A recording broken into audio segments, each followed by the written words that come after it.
This patient, let's call him Rickon Stark.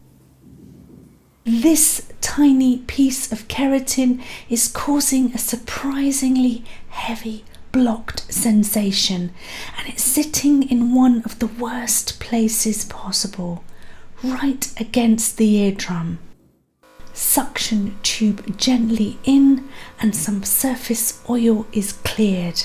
Doesn't look like much, but don't underestimate it. It's firmly wedged into the recess just in front of the eardrum. I'm moving as gently as possible. I know exactly what I need here. A fine tip and plenty of patience. And we have some attachment, but it's still refusing to let go.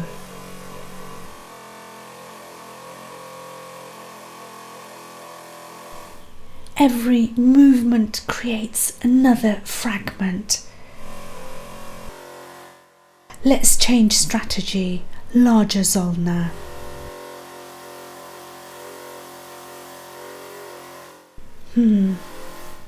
Still stuck.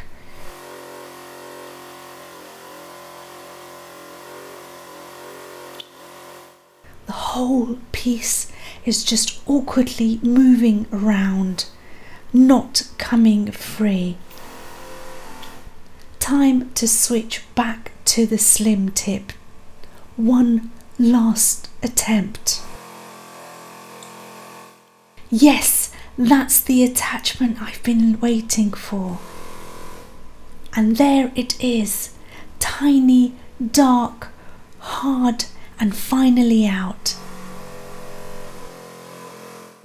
And if you could see the smile on the patient's face after, you would understand why I do what I do. Clear and happy patient.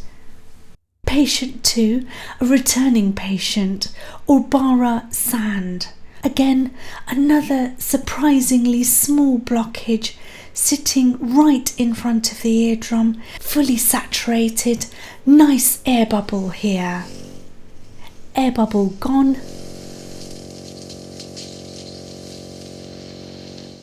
But before I go any deeper, I need to check exactly where the wax is.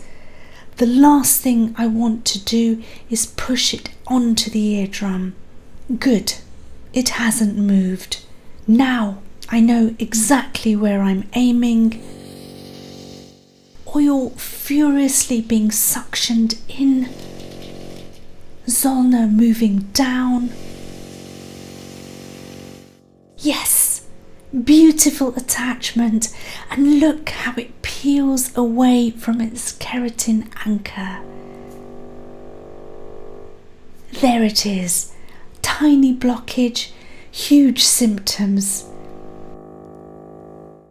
Beautiful eardrum underneath. See you in the next one. Next time, a soft, dark blockage, tinnitus, and one question: does the ringing disappear?